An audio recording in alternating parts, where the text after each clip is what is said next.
আর মেথিমিক্স powder খেয়ে শুধু gastric না, অন্যান্য অনেক দিক দিয়ে উপকার পাচ্ছি। হজম শক্তি বৃদ্ধি হচ্ছে, খাওয়ার রুচি বাড়তেছে, এরপরে পায়খানা ক্লিয়ার হচ্ছে। তো খেয়েই যায়, সমস্যা কি?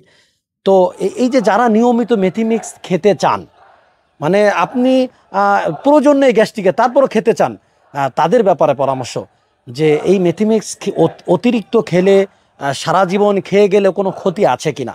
মেথিমিক্স পাউডারটি সম্পূর্ণ প্রাকৃতিক, ন্যাচারাল, পার্শ্ব প্রতিক্রিয়া মুক্ত। ফলে আপনি যদি সারা জীবন মেথিমিক্স পাউডার খেয়ে যান, কোনো ক্ষতি হবে না, বরং মেথিমিক্স পাউডারের অতিরিক্ত কিছু উপকারিতা পাবেন। মেথিমিক্স পাউডারটির ভিতরে যে উপাদানগুলো আছে, এতে স্কিনের জন্য ভালো, চুলের জন্য ভালো, হজমের জন্য ভালো, খাবার রুচির জন্য ভালো। কেউ যদি ভালো ফিল মনে করেন, স্বাচ্ছন্দ্য বোধ করেন মেথিমিক্স এর সাথে থাকতে, তো আলহামদুলিল্লাহ, ক্ষতি কিছু নেই। এই নিয়ে কোনো টেনশন করা লাগবে না, পরামর্শটি মাথায় রাখবেন। এরপরে যাদের সত্যিকার অর্থে গ্যাস্ট্রিকের সমস্যা, তাদের জন্য বিশেষ পরামর্শ, আর দেরি না করে মেথিমিক্স পাউডারটি আজই সংগ্রহ করুন। সংগ্রহ করার জন্য একেবারে সহজ পদ্ধতি, অর্ডার নাও বাটনে ক্লিক করুন, আমাদের স্ক্রিনে দেওয়া নাম্বারে যোগাযোগ করুন, অথবা আমাদের ওয়েবসাইটে ঢুকে আপনার নাম ঠিকানা কনফার্ম করুন। সুস্থ থাকুন প্রাকৃতিক উপায়। আসসালামু আলাইকুম রহমতুল্লাহ বরকাতুহু।